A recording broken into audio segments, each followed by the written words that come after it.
Hi guys, my name is Lee Zheng and this is my old YouTube channel, AutoFlirt. So to give you guys a bit of an introduction of who I am your very average Malaysian car enthusiast, although I do skew slightly towards supercars in general. But nonetheless, I do have a great appreciation for cars as a whole. A number of years ago, I used to study in this little place called Surrey in the UK, and I picked up this camera that you're seeing me film, myself on. And I was doing this thing called car spotting, which today I think is still a bit of a thing. You might find a lot of cars on Instagram from car spotters. And I got to spot the likes of Lamborghinis, Ferraris, Bugattis, in some cases even Koenigseggs, Paganis, the list goes on. I got to attend a number of car festivals as well, like the Goodwood Festival of Speed, where I got to meet more car YouTubers as I went along. But eventually I did come back to Malaysia, and the idea of car spotting just kind of like fell in on itself. But I always wanted to sort of get back into the swing of making car content. Now obviously we live in very strange times at the moment. Yeah. So I figured I'd pick up the camera again and kind of give my YouTube channel a bit of a soft reboot, but with a slightly different direction. So to kick things off, I like to start by talking about one of the cars that I have been looking forward to for a very long time that just got announced as of late.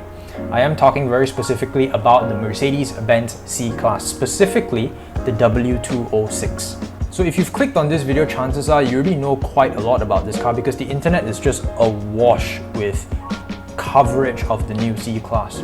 So I'm just going to go over 5 really interesting things that have caught my attention about this car. But before we do that, let's go over what we already know about this car, beginning with the powertrains. This car is going to come in a few variants: the C180, the C200, the C300, and the C300E. The C180 and the C200 are going to get 1.5 litre 4-cylinder turbo engines with mild hybrid assistance. The C180 is going to make about 174 horsepower, and the C200 is going to make 204 horsepower. The C300, however, is going to get a 2-litre turbo 4-cylinder with mild hybrid assistance, and the C300E is going to get that same engine, except that it's going to have electric assistance. Okay, so this is where interesting point number 1 kicks in. It's that C300E.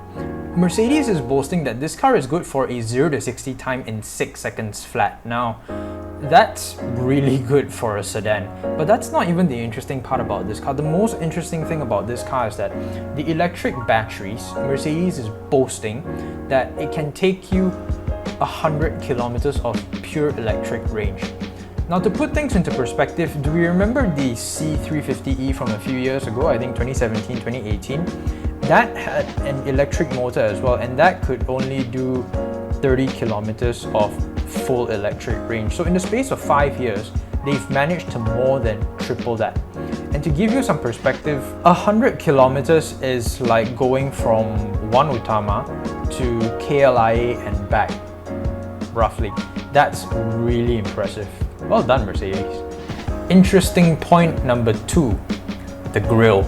Yes, I am getting excited about the grille of a car, so you know, it's my YouTube channel, I can do whatever I want. The grille is a really interesting point that stands out to me because this time around, for the first time ever, and I've never seen anything quite like this on any car, if you buy a Mercedes-Benz with the AMG line, the grille comes with these embedded tri-star logos embedded into the grille. I mean, now I'm highlighting this because it's, in my opinion, very reminiscent of Lewis Hamilton's Formula 1 car.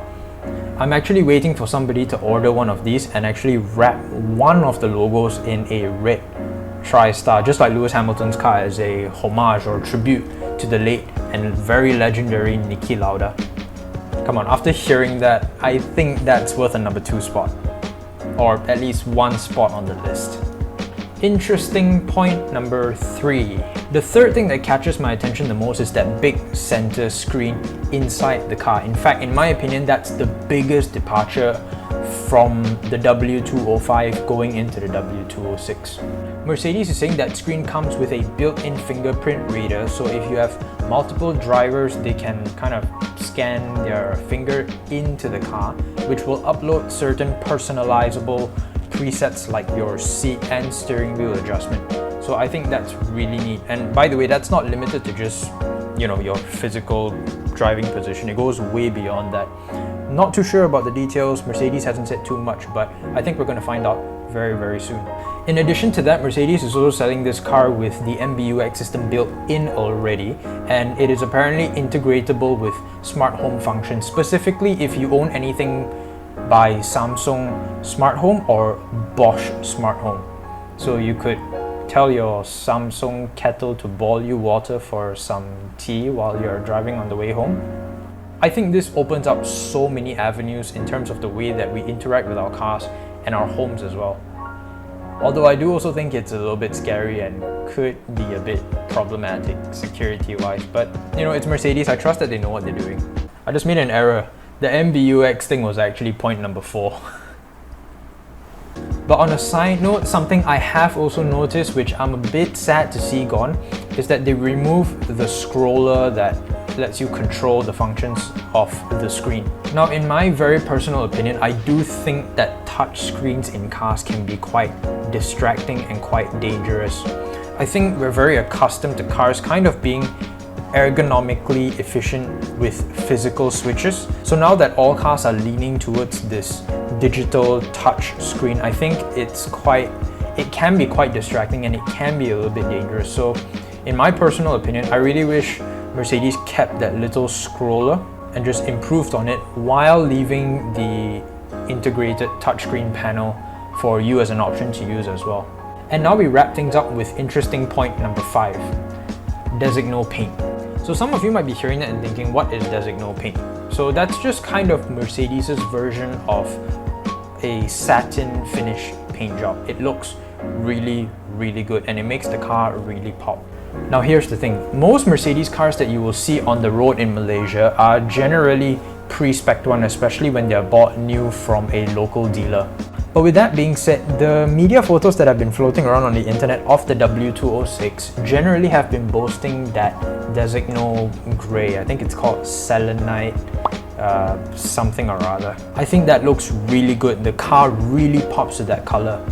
If Mercedes-Benz Malaysia brings that color into our market as an option for consumers, I think that color could single-handedly sway the decision between buying the new C-Class or any other competitor's car, because I don't think that's an option that many cars have off the showroom floor in Malaysia. Not in a CKD form anyway. Alright guys, so those are 5 really interesting things that I'm looking forward to with the new Mercedes-Benz C-Class. I think it's probably gonna touch our soil latest by the end of this year, but it probably will realistically only come to us by maybe this time next year, maybe even a bit later. There's no word on pricing just yet, but in my opinion, if they keep something like the C200 priced at somewhere around the 250,000-260,000 ringgit mark, and if it tops out at, let's say, 300,000 ringgit on the dot for the C300E, which is going to be coming a little bit later than all the other models, I'm willing to go so far as to say that this very well could outsell the G20 BMW 3 Series. There, I said it. Well, I think that wraps up this video very nicely with that question. Do you guys agree with me when I say that the Mercedes C-Class, the W206, is very probably going to outsell the BMW G20 3 Series? I really look forward to hearing what you guys have to say. And yeah, just like this video, hit the subscribe button with the bell icon so that you're able to see other content that I'm going to be uploading. And yeah, I mean, tell me what stuff you guys would like me to cover. I think it's going to be a very interesting discussion. My next video is actually going to talk a bit about AMG and what plans they have. So yeah, hit the bell icon. That's going to be the next video I'm going to be covering. So until next time, catch me if you can.